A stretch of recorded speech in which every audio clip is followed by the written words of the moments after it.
aina. How many of you know what an aha aina is? Aina. Okay. Over here. Anybody want to hazard a guess? No.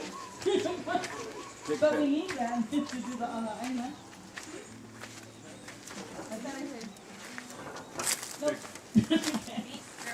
Feast! Very good. Yes, the large gathering of food to be celebrated over and eaten by a large gathering of people. The term luau, which is what we all call it today, is actually a slang term that was begun on Oahu sometime in the late 1800s.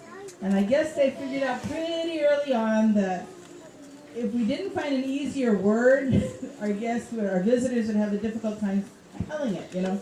And although to me, aha aina is just fine, you know. But I know the biggest complaint I hear about the Hawaiian language is we have too many vowels. But we only have 5, you know. We just use them a lot. Now, people always ask, how hot is it? Well, I've heard numbers from 400 to 800 degrees. And I believe it's higher because, not higher than 800, but higher on the high side because lava rock will start to remelt at about 1,000 degrees, and we have found stones fused together in here. So it's pretty hot stuff. Now, once they get to the point where they can start putting the stones into the pig, that is how we start our cooking process. The stones go inside the pig so that the cooking begins from the inside out. In a way, you could refer to this as Hawaiian microwave cooking, but... And then they'll put anywhere from 10 to 25 stones, depending on the size of the pig and the size of the stones that are available. Once that is set, though, they have to go back to the pit and rearrange the stones that are left. And that's the bulk of the heat. It's like when it's fresh, nice and green. But this one acts like a foil wrap. You know, it helps to control the scorching. So we prevent that by using a lot of stalks of la'i or tea leaf. Then we can, with confidence, put our food directly on top of that plant material, and then we cover it with more la'i, and then that is covered with a large, with many burlap bags that were soaked in water, and a large canvas. Now, in ancient times, we didn't have burlap or canvas, but we had mats. And the mat woven out of pandanus leaf was the covering that protected our food from the last layer, which is all the sand that you see here. It would have been, let's see, I believe they covered it with at least a half a foot worth of sand. And that seals everything in. It turns the big hole in the ground into a giant pressure cooker. Now, if you're wondering what's in this basket, this is additional pork. So we have a whole pig and more. And in this bundle, we have traditional vegetables of ulu, breadfruit, uala, sweet potato, and kalo or taro. And it's from taro we get that food we all know and love called poi. You don't like it? Have you tried it? How many of you tried poi? Oh, quite a few. Okay, for those of you who've never tried poi before, don't listen to the ones who have. Bite yourself, okay? Now, before I move on, I'll tell you about the coconut. If you don't know, that's the coconut tree. All I know. Okay, moving on. I know a little bit. I don't see any bugs. Everything was used in Polynesia, not just in Hawaii. No the leaves, the fruit, the trunk. The leaves used to attach our hales, or houses with. If you turn around, you'll notice these 2 hales are attached to coconut leaves. Actually, all the hales in Kona village are attached to coconut leaves. Other uses for the leaves would be weaving into bowls, baskets, toys.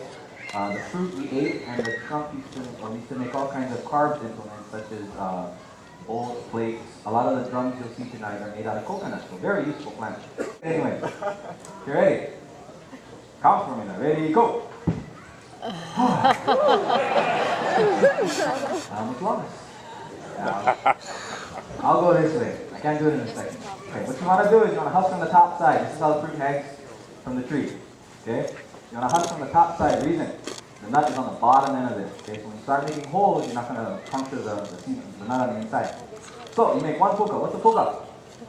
Hole there. Now don't put all your weight on this. Okay? You end up with a puka. And I think we all have enough coconut. I think. Some people don't. So, you make one pull up, and you twist. Wait, I almost ended up with a coconut. You're going to twist. You go all the way around. You make one pull up, twist.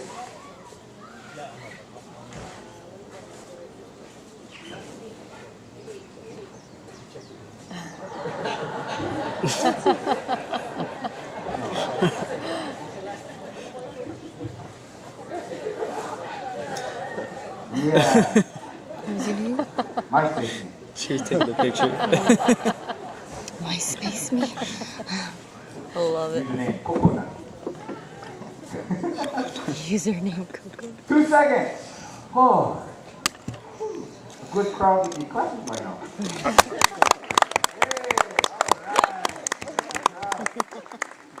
Now, how to open this? I heard everything from C4, about like 2 years ago. I never seen that guy.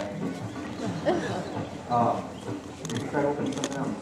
I heard drop it off a 5-story building, run it over with a 4-wheel drive Jeep, chainsaws, hammers, you name it, I've heard it.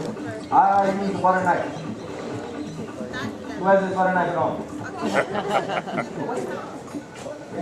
You can use a butter knife. You just gotta use a flat edge, okay? And you can use a rock, you can use a butter knife, you can use this. Okay, use a flat edge, don't use the sharp side. Read it. So the Hawaiians came up with the shaka. Drum roll. 1, 2, 3.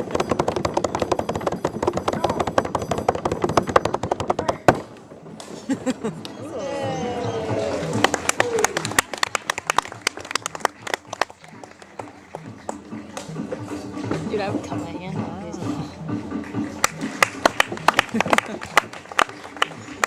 Try that.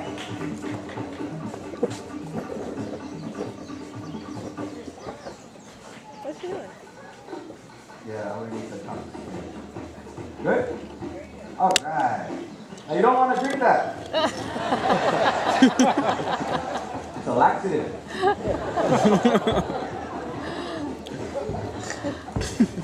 I don't know why. And what came out of there is not coconut milk. Okay, how you get the milk? You have to husk the meat on the inside. How would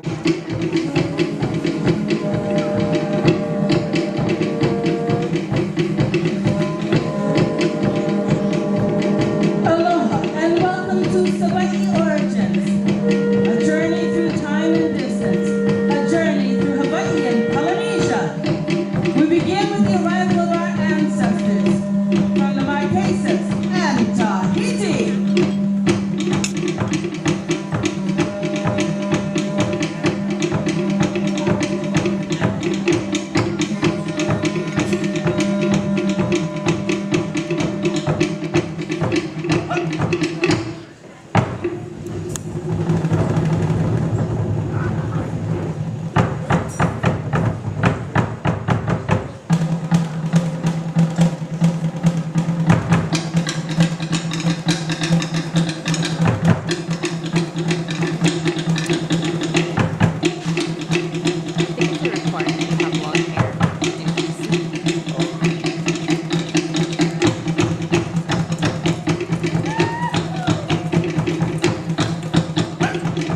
Don't, don't, don't, don't, don't, don't, don't, don't, don't, don't, don't,